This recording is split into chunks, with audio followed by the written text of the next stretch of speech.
Hey Doug, hey Shelley. Well, a Supreme Court ruling in Oklahoma involving the Cherokee Nation now gives states the authority to prosecute non-natives who commit crimes on tribal lands. This may change the way that cases are prosecuted here in New Mexico.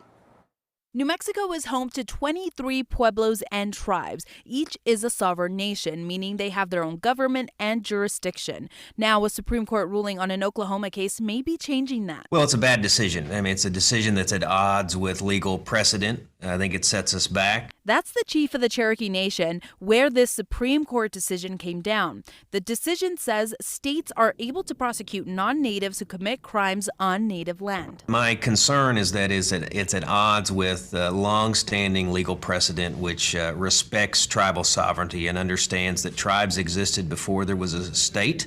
That we have the authority and the ability to met out justice on our tribal lands. People in New Mexico are also voicing their concern over this decision, like U.S. Representative Melanie Stansbury. She said in part, quote, "The court's decision that a state government may prosecute crimes committed on native lands upends years of settled law and legal precedent that date back to the U.S. Constitution. Previously, only the federal government can prosecute these types of crimes." We have been, I think, operating a very effective criminal justice system at the Cherokee Nation. Other tribes are doing the same.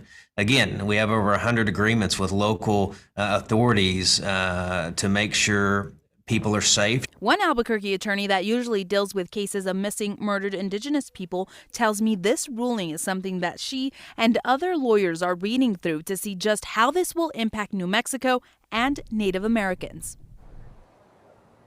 Now, we did reach out to U.S. Representative Yvette Herrell and the Navajo Nation President Jonathan Nez on their thoughts about this ruling, but we still have not heard back. Reporting live in West Albuquerque, Stephanie Muniz, KOAT Action 7 News.